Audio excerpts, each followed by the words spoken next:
Өмірдің қиын жағдайына тап болған отбасылар, оларға уақытылық көмек көрсету және жедел әрекет ету, жасөспірімдер мәселелері дәл осындай тақырыппен апта барысында кеңейтілген отырыс өтті.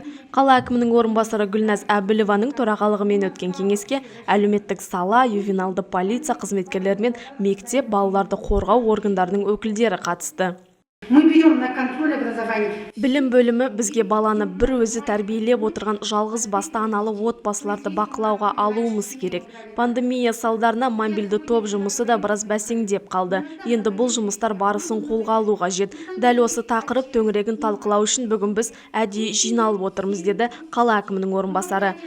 Атаулы топтағы азаматтар мәселелеріне жедел әрекет етуде, әлеуметтік мәселелерді шешуде атаулы кешенді көмек көрсету, отбасындағы қатыгездік және басқа да құқыққа қарсы іс-әрекеттер жағдайлары бойынша уақытылы шаралар қабылдау, отбасыларды қолдау жөніндегі іс-шараларды жан-жақты түсіндіру, психологиялық, заңдық және өзге де көмек көрсету бұл жұмыстарды атқаруға құрылған мобильді топтардың негізгі міндеті. Бүгінде бақытты отбасы партиялық жобасын іске асыру шеңберінде отбасы мен балаларды қолдауды қамтамасыз ету мақсатында Степногорск қаласында 15 жедел әрекет ету тобы құрылған.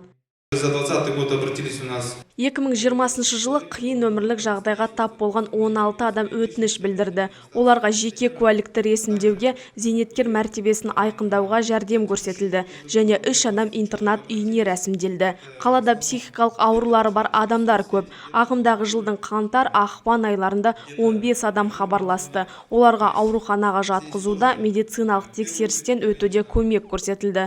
Өкінішке орай ішімдікке салынған, отбасы мүшелері мен балаларына қатал қарау сияқты тұрмыстық проблемалары бар отбасыларда жоқ емес деп отыр баяндамашы.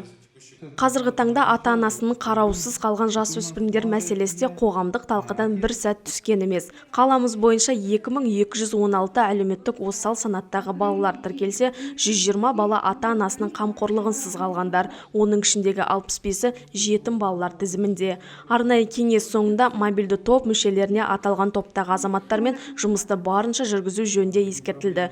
Өмірлік қиын жағдайға тап болған отбасыларды байқаған жағдайда экранда көрсетілген нөмірлерге хабарласуға болады.